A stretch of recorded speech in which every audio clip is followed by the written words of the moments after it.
if you are somebody who's spiritual, seek that spiritual guidance, and also at the same time, look for, where is it that you really want to be in the long game, and where are your superpowers, your super strengths? How can you serve others and be a blessing to them?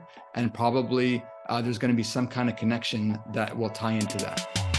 Welcome to Multifamily Insights. I'm your host, John Casman, and I want to thank you for joining us for another great episode. Listen, if you're enjoying the show, do me one quick favor, just a little favor, and leave us a rating and review. Listen, it helps us learn more about you, what's working for your investing goals, but also get some much needed feedback so we can bring on the kind of guests that can help you reach the goals and outcomes you're looking for. And if you haven't done so already, make sure you hit that subscribe button so you don't miss an episode. We've got a great show today. We're going to be talking to Pete Guirguis. Hey, Multifamily Insights listeners, if you're looking to invest beyond multifamily, make sure you check out the Invest Beyond Multifamily Conference this fall, Wednesday, October 11th through Friday, October 13th, here in Cincinnati, Ohio. Listen, you're going to learn how to invest in non-residential commercial real estate and master the art of scaling your commercial real estate business. Now, this event is being hosted by Ash Patel, guest on the show, and he's featuring great speakers such as Nate Barger and Joe Fairless. If you want to learn how to invest beyond just multifamily, be sure to check out this event October 11th through the 13th. All you have to do is go to investbeyondmultifamily.com/fall-conference. Again, that's investbeyondmultifamily.com/fall-conference. Pete Guirguis is a seasoned digital expert in the dynamic force behind SwiftPress Support, a game-changing venture offering unparalleled technical support to WordPress website owners. Now, with a rich history as the founder of Grace Digital Solutions, Pete has a proven track record in crafting exceptional websites for diverse clientele from businesses to personal brands. Let's welcome to the show, Pete Guirguis. Hey, John, awesome to be here. Thank you so much. Absolutely. Hey, Pete, I went over your bio at a very high level. Why don't you take 2 minutes and fill in some of those gaps? Yeah, sure. Absolutely. So as you mentioned, I am the owner of SwiftPress Support. So SwiftPress Support basically helps business owners with their WordPress websites. And I don't know if you know this, John, about WordPress, that it is probably you might know this because probably maybe your website is built on WordPress too. And that is that WordPress is the most popular website building platform in the whole world. And currently, at the time of recording this podcast, it powers almost 810 million websites. And so with that popularity comes a slew of problems, sometimes with updating plugins and, giving care to the website and, making changes to it. So basically think about it like your home. So you're a real estate investor, so this analogy should hit home. So sometimes, when you're at your house, you've got the dreaded plumbing problem, right? Where it's like, hey, you got a backup and it's like, oh no, the toilet is leaking and, it's got all this stuff in it. Like you're calling that plumber, and you need somebody there really quickly. So sometimes, when you have a plumbing problem with your website, hey, we're your go-to people. We can help get that fixed. And sometimes also in your house, you want to do maybe a kitchen remodel. So you want to revamp things and maybe modernize things and make it look up to speed and look beautiful. And so we're also your partners when it comes to website design. And sometimes, you accumulate all the stuff in your house and every once in a while you need to have a garage sale. So you need to put stuff out there and at the same time, maybe put out signs on the street to tell people, hey, garage sale right here. And so we're also your partner whenever you're doing sales on your website to help people to know, hey, about your services and products. So think of us as your WordPress technical support team to help you out in all these different areas. No, I love that. That's a great analogy too, talking about how, the WordPress is kind of like your home and the different analogies you use there. You mentioned that WordPress is the most popular host and it powers over 810 million websites. So first of all, let's talk about that because I know some people use WordPress, maybe some people, have used other platforms like Wix or something else to build their website. Talk to us about maybe just those different options, for those who are maybe a little less tech savvy or digital savvy. What are kind of the options and what are the pros and cons of using WordPress versus maybe a more do it for yourself or do it DIY type of program? Yeah, absolutely. That's a fantastic question. So you are right about that. Wix also is popular. It's not nearly as popular, of course, as WordPress. But with Wix, you're going to be basically doing it kind of more yourself. You're going to be kind of like maybe you're a small business, you're just starting a small startup, you're bootstrapped, so you want to just kind of get out the door. And the problem, I think the problem areas with Wix is that you can outgrow it very quickly. So then if you have success with your business and you're getting sales, after a while, when it's time to grow and you want to do more things, sometimes we've heard feedback that it can be kind of a bottleneck. You're kind of on that freeway and you want to go fast, but then you're going through the underpass, and now it's like, hey, it's only 1 or 2 lanes. Oh, it's going to be a little bit slower.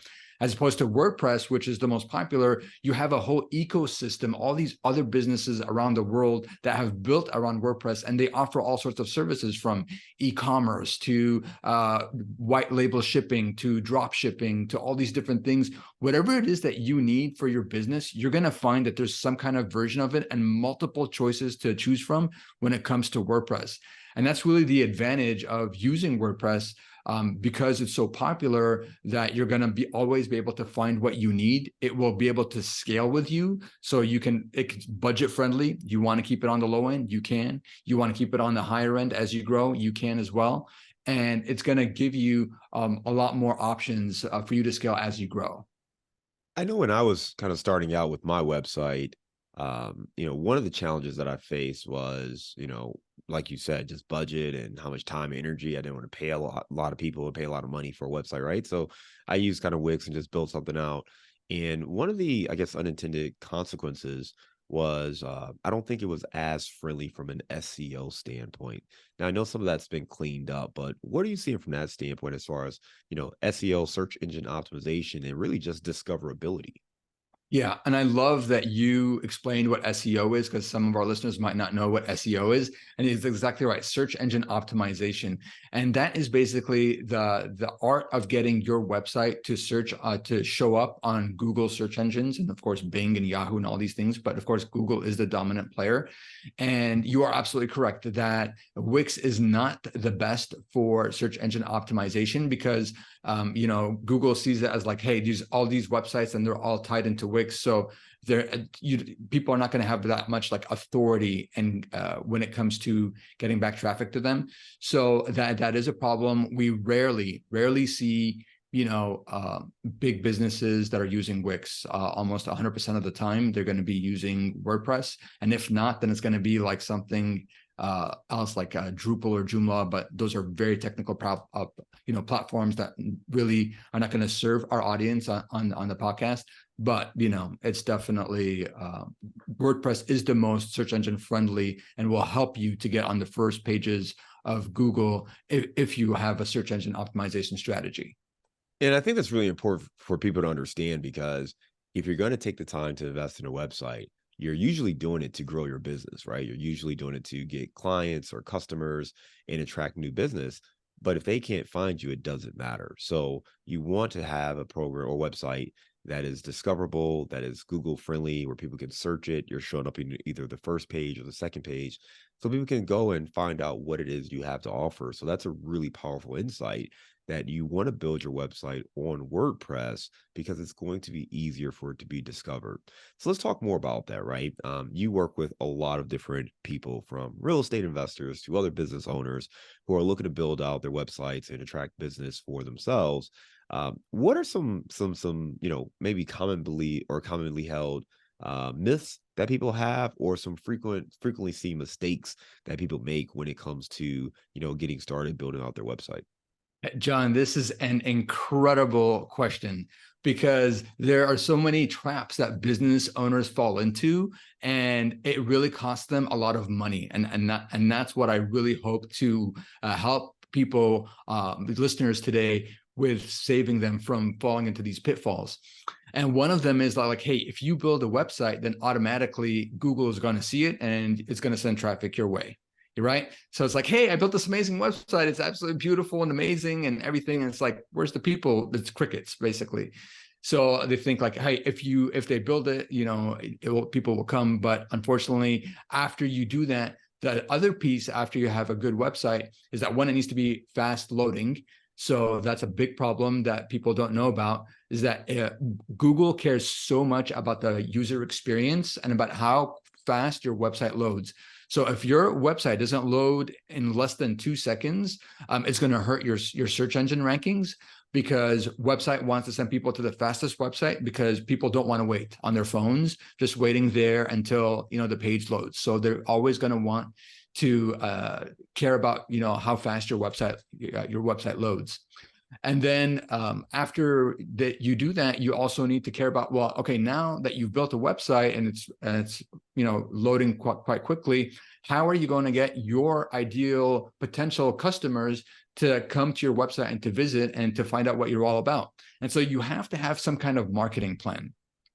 And without a marketing plan, you're really not gonna you're not gonna be able to succeed. And in terms of a marketing plan, you really only have a few choices. So you can choose which one you want. You can go the SEO route, which you were just talking about, which is a fantastic route. However, I do also want to set your expectations that with SEO, it takes time. So, for example, our business does offer SEO services, but we don't promise any results, and we say, hey, it's going to take probably about 3 to 6 months before you even begin to see results. So if that's not for you and you want instant gratification, which a lot of people do, it might not be for you. It's the long game play, but it's very lucrative, because imagine after you write articles and they start ranking, then after that, Google just starts sending, traffic to people that are searching for things that are written in those articles. And if you set it up in such a way, then easily you can get the right kind of audience to your website. So that's one method of marketing, is the SEO game. Another great one is the advertising. You've got a good history of advertising, so you know what that's about. So also advertising is a way to go, whether you're going to do Google PPC ads, whether you're going to do Facebook, Instagram, social media, TikTok, those different places that you do, YouTube. So that's another way. And then a third way that you could consider is affiliates. And that is, when you're joining, you find other people who already have a big audience and they are catering to your ideal audience. Can you do a joint venture with them and talk to them, be like, hey, I'd like to get my product in front of them. Is there a cost to be in your email newsletter maybe? Or, hey, can I give you an affiliate commission for every single person that you refer to me? I'd love to do that as well. So those are some ideas about how to get eyeballs onto your website. I love it, man. You talked about one, making sure that your website actually loads quickly. Having a fast loading time is key. And that was actually the main thing that made me switch from my Wix website to kind of WordPress, was that Wix website took forever to load and it was really hurting our rankings. So you definitely want to measure that. And I think there's some tools, like I know Google has a tool or something like that where you can see how fast your website loads. So you definitely want to look into that more to understand maybe the pros and cons or strengths and weaknesses of your website. And then the second thing you talked about was having a marketing plan. There are 3 main ways to drive traffic. One is through SEO, the second is advertising, and then the third is through affiliate. So think about, are you going to focus on one of those things, maybe a mixture of all 3, but you have to tap into these things if you're going to drive traffic. You can't just build it and hope they come. You've got to find ways to engage people to make that happen. Talk to me about some of the key pillars of like design. All right, when we talk about building a website or building a landing page, what are the things that landing page or website have to have in order to stand out? Yeah, absolutely. Some of the great or the most important things that need to be on your homepage, for example, is going to be, first of all, social proof. So if you have social proof, you definitely want to use that on your homepage, and you want to put it at the very top of your homepage. So for example, let's say, you've gotten a whole bunch of 5-star reviews on Google and your rating is 4.9 out of 5 on Google. So you're going to want to put there in that hero section. We call that very top section when you first land on a homepage, a hero or a header. So at the very top, you're going to want to put somewhere on there that you're rated, hey, 4.9 out of 5 or 5 out of 5 or whatever it is. If you've done, 200 projects, and you have 200 clients that you've already completed, whatever it is, you're going to want to put that at the very top. Hey, 200 super satisfied clients, social proof. People, we're social people, and we can really care about, hey, what are they doing, or what is he choosing? When you're going to go buy, and think about when you're buying something from Amazon, what are you looking at? You're looking at the reviews, right? And you're looking at, hey, number of reviews, Does it have like in the thousands or something? And what's the overall rating? So those are some of the same things that you need to think about when it comes to your website. As well, you also want to think about having a modern design. And I think some of the pitfalls that I've had with some of my clients that I work with is that they do what's beautiful to them. And they're not really thinking about what's beautiful or what's going to be appealing to their ideal clients. So maybe somebody, really loves the 70s and that was like their era. And they want their website to use these 70s colors and all this stuff. And I'm like, bro, you gotta think about, using the colors that are modern, that is going to be appealing to when you're trying to appeal to millennials, they're completely looking at different things. So always be customer focused, and think about, hey, what do they want? And what's the current trend? Because you know what, when people go to an outdated website and they don't see that your website is modern and fresh, within seconds, you're gonna leave. They're gonna leave your website, and that's gonna also hurt your rankings. Google measures something that you probably know about, John, called the bounce rate, which is how quickly does somebody come to your website and leave. And so if somebody goes to your website and within 5-10 seconds they leave because of either not a good design or because your website is slow, then your bounce rate is going to be very high. And then that tells Google, hey, don't keep on recommending this website to people, because people are leaving that website like flies. So you need to you're going to have to, fix those problems and address those issues at some point. And design is, obviously we're talking about the aesthetic of it, but there's also just like the information and how easy is it to find the stuff people are looking for, right? Can you just talk a little bit more about maybe the content and context of the information? Yes, absolutely. So, when it comes to a page, think about it, scrolling down a page. So the more the information is down on a page, the less likely that it will be viewed. Okay. So you always want to put the most important information at the very top of the page. When you put it at the bottom of the page, it's called burying the lead. It's like basically the most important information that you have, and you're putting it at the very bottom. Well, people got to scroll down. Now they're leaving your website quickly because they can't find the information, but the information is actually on there, but it's just really down on the page. So it's really important to put your information, the content, where it's supposed to be. And then the other thing that you want to do is that you want to also search for what are your clients or their potential clients, what are they searching for? And so the best way to do this that I know about is to install some Chrome extensions that get you to take a look at your competitors, and you can see what they're ranking for. And when you do that, then you're able to see like, oh, these guys are getting a lot of traffic for these keywords and people are searching for these different things. And you'll be able to basically adjust the content on your page so that you are also answering the questions that your customers have. And then Google is going to start recommending your website after a while. If it finds that, hey, you know what, this is a website that's authoritative, that can be trusted, and it loads fast and has a nice design, they're going to start recommending your content also over time.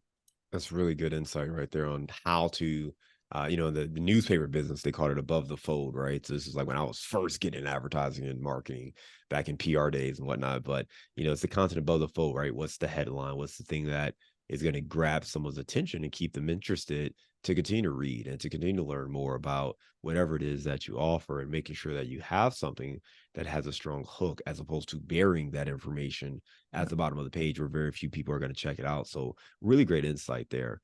One thing that's happening now, we all see this, right, is technology continues to evolve and AI is all the rage. How do you see AI really infiltrating things and starting to make adjustments to the way we look at websites, the way we design websites, and the way we consume information? Yeah, I'm so glad that you're up to, the trend, currently with AI, kind of entering into all sorts of professions and kind of taking over, and it definitely has taken over or has taken a leading role in website design. So almost all of the WordPress website builders now are offering some kind of AI assistant, so that as whether you're building it yourself or whether somebody is doing it for you, they're going to have an AI assistant helping them to write the content. And really, AI, it's a wonderful tool. It's a great tool. But however, the beauty of it is that the output that you get depends on the input that you put in. And that's the thing. So a lot of people, what they'll do is they'll go and they'll try out like, popular AIs like ChatGPT or Claude or any of these other ones. And they'll type in something and they'll get it and they'll be like, it's not really impressive, Well, it's because you're not trained on how to write the perfect prompt. It's called prompt engineering. It's actually this whole area of AI that's taken the world by storm about how to create the perfect prompts that get you amazing output. And you know something, John, because you have a background in advertising. So like, can you name me do you remember some of your favorite copywriters of all time, favorite advertising people? Oh man, that I worked with? Oh, that you either work with, or maybe they're not alive anymore. Like they wrote books or whatever. I've got a few, Legends. man. My man Corey was great. Corey Seaton, who he was my first kind of mentor in the space, and so he's a great one. Al Rise is one that's very well known. I've got some, man. I still keep my marketing books somewhat close to me, so I probably got a couple names that I got. Oh, that's it. Yeah, Al Rise and who was that up there? The Uh, Ogilvies and all those guys. oh yeah, David Ogilvy, all those guys, absolutely. See, so one of the things that you could do with AI that you couldn't do before is be like, hey, you know what? Create an advertising campaign or a landing page, and I want to sell, for example, this house or whatever it is that you want to sell, and write in the tone of David Ogilvy or write in the tone of Corey, if his stuff is online. And because these AIs are trained on billions and billions of data points, they're actually able to reproduce that and write in the tone. So now you're like, you would never be able to some of these people that we just mentioned are dead. They're not even alive yet, but yet they were the greatest salespeople of all time and greatest copywriters of all time. And now you're able to tap into their writing style just with a few sentences of AI. So definitely very powerful.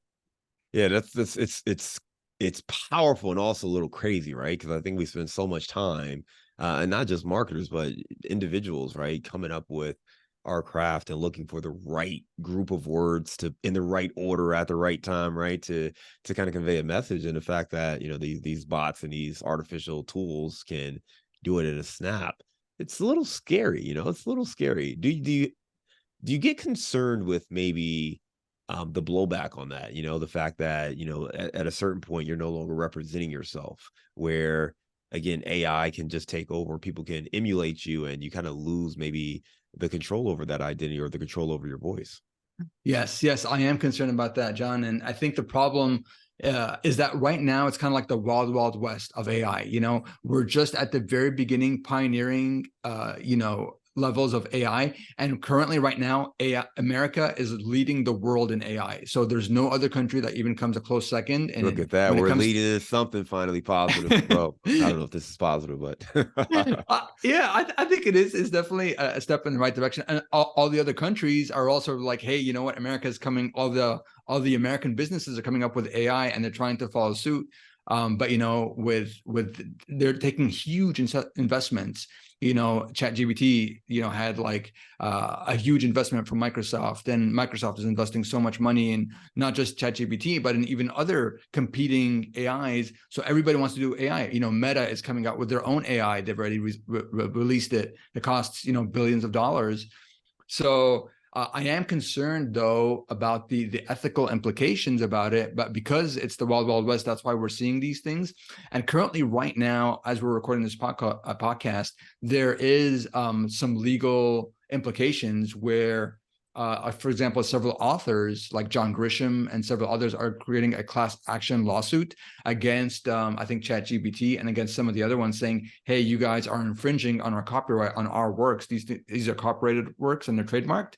And you modeled them and you're giving them away, and that's not allowed. And so that court case is going on right now. So those are some of the things that we kind of have to deal with being early pioneers in the space. and we're seeing that in music too, right? I know a lot of musicians, they're like, really coming up with songs, to your point, in certain musicians' voice, and sometimes you can't even tell if it's the real artist or if it is AI. So it'll be very interesting to see what happens with that lawsuit, because it's going to have some wide ranging implications no matter what, right? Yeah, I think so. And I think also that the issue is like, if you've trained an AI to speak in your voice, and then after that you tell it to sing, is that you, or is it your representative? Is that okay? Do you need to disclose that? Do you not? And that's why we're kind of tackling these issues and going through them, and kind of also trying to say, hey, let's have a group discussion and let's get all sides of the point of view here so that we can make informed decisions in the future. Yeah. Let's go back to SwiftPress Support, right? So you're helping a lot of business owners really maximize kind of their website presence. But let's rewind it back. Like, what even prompted you to start SwiftPress in the first place? Oh, sure. Yeah, that's a great question. For me, what made me want to start it is, I got married in 2010. And as I was proposing to my wife, I asked her, hey, honey, what's your dream, for your life, as we're getting married and going down this road. And, my wife thought about it for a second, and she said, you know what, my dream is to not have to go to work, like to a corporate job, but to be able for us to make enough money so that I can stay at home and take care of my kids and just be a blessing to them and just raise them up. And there's nothing wrong, if you choose to go to a corporate job, but that was just my wife's dream. That was what's in her heart. So for me, we had our first daughter. Her name was Bella. She was born in 2011. And then I had my first son, and he was born in 2014. But when we had my son, that's when the expenses began to explode. And then my job, I wasn't making enough money from my job. And I'm like, well, even if I get a raise, like let's say I get a raise of like 10%, which is unheard of, I still wouldn't make enough money to cover my expenses. So I said, you know what, I have to start a business. So at first, my first business was this thing called selling PLR rights or PLR products. There's these things called PLR products where there's some people that create these products like about in different niches, maybe like productivity or health or fitness. And it's just like about like different information. And you can take those things and resell them as if it's your own. And that's a part of the agreement that you have. So I was like, you know what? All I need to do is I'm going to create this website, and I'm going to sell this PLR product about, productivity, time management, and I'm going to market it and do all this stuff. And all I need to do is make $5,000 a month. That's all it is, $5,000. That's kind of the sweet spot. I was like, cover my expenses, and then I need a little bit extra just to save some money. Well, I launched it. I worked so hard. I woke up in the morning, 4 a.m. every single day to do it. After 6 months, I launched it. Lo and behold, I think I made $17.50. It was a huge flop. Oh my gosh, huge failure. So I'm like, oh my gosh, like, what am I going to do? This is like not working. And I spent all this time and money. So I hired a coach to tell me like to take a look at my website and say, hey, what did I do wrong? And so he took a look at everything that I did. He said, oh, your problem is that you went very low end. You're selling products for, $15, $20. You need to go high end. You need to bring coaching and to give coaching to everybody and sell it for $10,000, a session or whatever. And I'm like, okay, that's it. I'm going to go. And at the time I was really very well-versed in productivity and time management. So I ended up, redoing my website, and I bought a $10,000 program, and I learned all these sales and all this stuff, did a webinar, and, I did everything that I could, tried to sell it, did everything. And I had 0 customers, a big fat goose egg again. So I'm just like, what am I doing wrong here? And just, the first 2 businesses that I tried were a big fail. Then as I was doing that, I knew there was a guy that had a marketing company, and he had a lot of clients. And he says, hey, Peter, I know you're good with websites. I know that you're good with marketing. Can you help me serve some of my marketing clients? And I said, sure, no problem. And I was like, I really need the money. I was like, I'll do anything.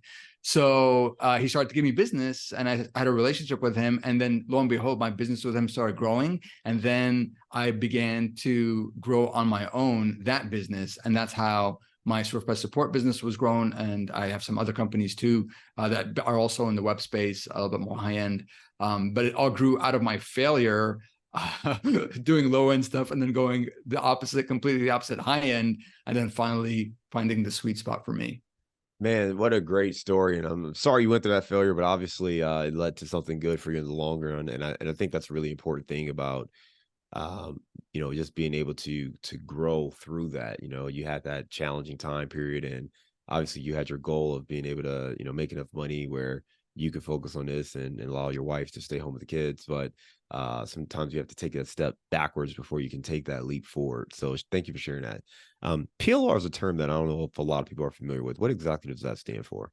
What is it again? PLR, you were saying? Oh, PLR, yes. I think it's called private legal rights, if I remember correctly. PLR, private legal rights, or yeah, something like that. If you do a search for PLR products, you're going to find a whole bunch of different websites. And basically, what these people do, it's a niche where people create PLR products, and they create informational products about very popular information like health and fitness, productivity, time management. And basically they'll say, hey, you know what, here's ready-made, ebook. There's a ready-made video series. There's a ready-made whatever, pay $39 one time and sell it as much as you want. And you can just take it and basically repackage it however you want. It's like all the hard work is done for you and you can do whatever you want with it. And that's how I started looking into PLR stuff. Got it. Interesting. So if you look, now that you're removed from that failure, but also set you up. So some people don't like to say failure, but you learn from that lesson, right? What do you think went wrong? Like, if you could go back to when you first had this idea, what would you do different? Yeah. For me, I'm a Christian. So I think one problem that I made was that I didn't see God. I didn't pray about it. I didn't, check hey, God, what do you want me to do? What do you have planned for me? I just did what was right in my own eyes. It's like, hey, here's some low-hanging fruit. I can make this work easy. So I think for me is not seeking, spiritual guidance. For me personally was the big problem. And I think also doing things that were not really aligned with my big picture. Where do I really want to take my life? Looking back, I don't want to be a productivity guru or a time management guru. That doesn't interest me. So I'm glad that it didn't work out, because I wouldn't have been in the long haul, and I would have had to pivot anyways. So I'm glad that it didn't work out. But I would say, if you are somebody who's spiritual, seek that spiritual guidance, and also at the same time, look for, where is it that you really want to be in the long game, and where are your superpowers, your super strengths? How can you serve others and be a blessing to them? And probably there's going to be some kind of connection that will tie into that. When you think about the ideal client for SwiftPress Solutions, describe that individual or that company for us. Yeah, sure. Most of the time, 99% of our clients are going to be business owners. They're very busy. They've got a lot going on. They're wearing many different hats in their business. So, and they have a lot of fires to put, and they're just too busy to be able to, take care of their website on a regular basis. The part of the thing is as I was giving that analogy, about, hey, when you have the plumber in your home and you need to hire one because, your toilet is clogged up, is that if you have your pipes cleaned regularly, you're probably not going to need to have the plumber in the first place. And that's what we're trying to do also for websites, is to offer that maintenance so that you don't have a leak or a backup that costs you heavy in terms of money or in terms of customers, you losing customers. So basically, our ideal customers are people who are business owners wearing many different hats, and they're also marketers, because marketers also are very busy, and they know the importance of marketing and advertising. So we have a lot of people that are also wearing a marketing or advertising hat as well. So either business owners or marketers that are very busy are going to be the ideal person for SwiftPress Support. All right. Well, Pete, I love it, man. Great information. For those folks who want to learn more, you can go to swiftpresssupport.com. And I think you have some information that people can find there as well, right? Yeah, absolutely, John. I'm glad that you brought that up. So if you go to SwiftPressSupport.com, and in the navigation, there's going to be the very first link is going to say freebies. And over there, we offer about 5 or 6 free services, absolutely free, no strings attached. Even after we're done and we serve you, there's no pitches. We don't even pitch anything, any of our services or anything like that. So we love just to serve people and to be a blessing to them and to help them out. Some of the services that we offer are, for the free services, when you go to the freebies page, is going to be, we can make your website faster. So we will do that service for you for free. These are all, by the way, related to WordPress. We also will create a free SEO article for you if you want in your industry or niche. And we'll also do a free website audit. So we're going to find all the leaky places on your website, and we know what can be improved and kind of what's not working and what's causing you to lose customers that you're not even aware of. They're kind of all your blind spots. And we'll record a personalized video for you, and we'll send that to your email. You can just view it and watch it and just get kind of have some ideas about how to improve. And there's several other too. So go to SwiftPressSupport.com and look for the freebies link. And if any of those things interest you, feel free to sign up. I love it, Pete. Well, again, that's SwiftPressSupport.com, and look for that freebies link. Right now, we're going to go to our round of insights. They say you're the average of the 5 people you spend the most time with. So if you want to grow as a multifamily investor, you have to spend more time with other multifamily investors. And an easy way to do that is to join our apartment investing mastermind group today. Just go to CasmanCapital.com and click on the mastermind button. Now, as a part of this group, you'll get access to expert trainings, group coaching calls, industry news and updates, as well as all of our webinars and workshops, including our 3-hour workshop on raising capital. Again, if you want to be around other multifamily investors that can help you scale your portfolio today and grow your network, make sure you're a part of the Apartment Investing Mastermind. Just go to CasmanCapital.com and click on the Mastermind button today. All right, Pete, give me a failure or an apparent failure that set you up for later success. Okay, sure. Is this John besides the one that already you can use? That was a good one. So if you have another one, great. If not, we can stick with the failed business launch.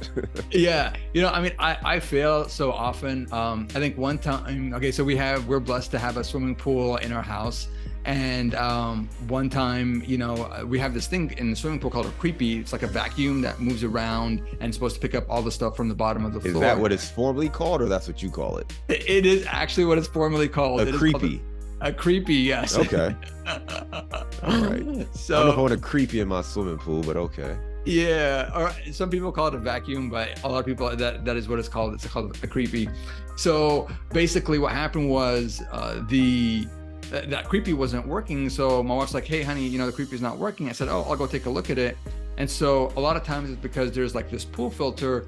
And if you just open a little bit and release some of the water, then it's going to start moving.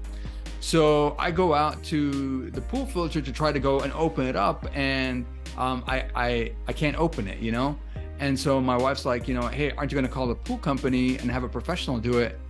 And I said, nah, honey. You don't know who you married, okay? I got this. I'm gonna watch a YouTube video and I'm gonna do this myself. So I go ahead, I watch a YouTube video, 5-6 minutes long, tells me like, hey, go get a wrench and go, you're gonna go undo this part and you're gonna go do this and you're gonna lift it up and you're gonna wanna do all these different things. And one of the things was like, hey, you gotta close off like this water or something, this area. I wasn't able to do that because it was in the way of like some plants. I was like, okay, I could just skip that step. So I did, and I followed everything. I took the wrench and I loosed everything, and here came the part where I'm gonna lift up the filter to let out some of the water. And all of a sudden I lifted it up and it shot all the way to the top. And then after I looked up, and then it came right on my face. But it wasn't water, it was all this green slime. It was green slime from the filter that was absolutely disgusting.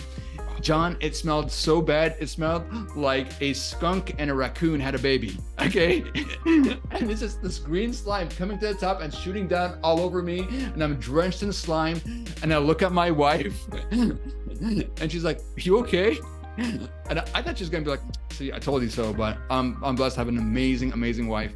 And I was like, no. And I was able to close up that tap where I wasn't able to get to before because I removed the filter. So now I was able to get to it. I closed off the water and there's this broken filter with green slime. I smell absolutely disgusting. And I'm like, okay, I need to go take a shower. And that day, I remember what my mom said. I should have left it to the professionals, and I did not. And now when anything happens in my life, I'm like, who can I call? Who can I pay to pay for this? I don't want to do it myself. I don't want to mess things up. So that was a big failure for me. Man, I love it. I appreciate you sharing that story. Unfortunately, I picture the slime shooting up in the sky, you looking up at it, trying to figure out what it is, but it's too late, and it hits you in the face. There's when I don't know if you watched Nickelodeon as a kid, but Uh-huh. they used to have that slime, and you would say certain words, and that's what Yes, I I envisioned happening to you. But that slime sounds like it was way worse than I'm sure what they used on a TV show. All right. no, that's exactly it, John. I do remember that exactly what you're talking about. That's basically the picture exactly of what happened to me. Oh man. All right. Give me a digital or mobile resource you recommend for your business. Yeah, a digital or mobile resource. So could that be like a book, or is it going to be like a software or something? We're gonna ask a book next, so why don't we do a software or any kind of application? Yeah. So, because we talked about AI, John, today, I really recommend checking out, I think, cider.ai. I love that. It's a Chrome extension. I think they're also available in all the other ones, Edge, Safari, whatever you use. And it basically brings in the power of all the AIs into your browser so you can interact with it at any time while you're on the web. So sometimes you're, on a website or something and you're looking for some information and you need to ask AI something. So it's right there with you and you can just bring it like as an overlay on top. So I love that. And it has all the different AIs. They have ChatGPT, they have Claude, and they have, you can also do AI with PDFs. So I really love that tool, cider.ai. I use it every day. All right. And that's SIDER.ai? SIDR, because it's with you on the side. Got it. All right. We'll make sure to link to that as well. Give me the book you recommended or gifted the most in the last year. Yeah. The book that I've gifted the most and recommended the most is the book by Daniel Kahneman, Thinking Fast and Slow. Thinking Fast and Slow, I think is the correct name. And it's a phenomenal book. It just talks about how your brain works and how you have these two different systems, system 1, system 2, and how each one works. And I think that book is so phenomenal. And actually, that book is so amazing that Daniel Kahneman, the author, won the, I think it's the either Nobel Prize or the Pulitzer Prize, one of those for that book. I think it's the Nobel for his research that led to that book. And it really affects all parts of your life. So I think that it should be required reading for every kid in school. And if you haven't, then I highly recommended it and checking it out.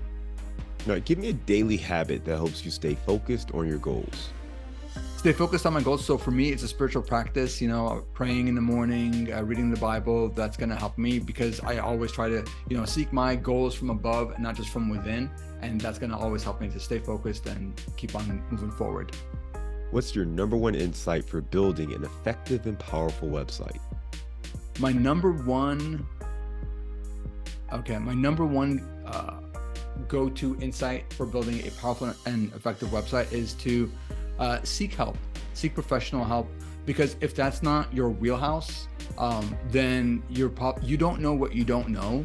And so you could be making mistakes. You could be not capitalizing on things that you should be doing that would help you to get, new clients and serving them well. So I would say seek professional help. If website and the things pertaining to website are not your area of expertise. All right, and last question. You're out there in California. I don't know where exactly. Where are you based in Cali? Los Angeles. All right, you are out there in Los Angeles. Great food town. Give me your favorite place to grab a bite to eat. Oh yeah. Oh my gosh, there's so many. I really like the Green Olive. It's super close to my work. It's got Mediterranean food, just a delicious all-around place. My wife loves the potatoes there, green sauce, all these delicious meats, just phenomenal fresh food. So definitely, if you're in LA, come out to the Green Olive. All right, the Green Olive it is. Pete, you gave us a lot of great information, talking about, what's going on, why it's so important to build a website that's powerful, using WordPress because 810 million websites are being powered by WordPress right now, but you may need some support, and that's where your company comes in, SwiftPress Support. Recognizing also what it takes to have an effective website. Make sure that it loads quickly, make sure that the design is effective and efficient, make sure we're putting all that key information above the fold or at the top. They're in, I like how you call it the hero section, versus the headline. Make sure we're communicating all these key things to our clients or potential clients and potential customers so that they can see us as a credible option for whatever their needs are. But then also understanding how we can, grow our business using SEO, using advertising, and using some affiliates to help us drive people and drive traffic to these resources. And I love your point too about just hiring professionals, right? You can try to figure it out yourself, but don't waste time, especially valuable time and valuable money, when you have the opportunity to tap into resources that are there.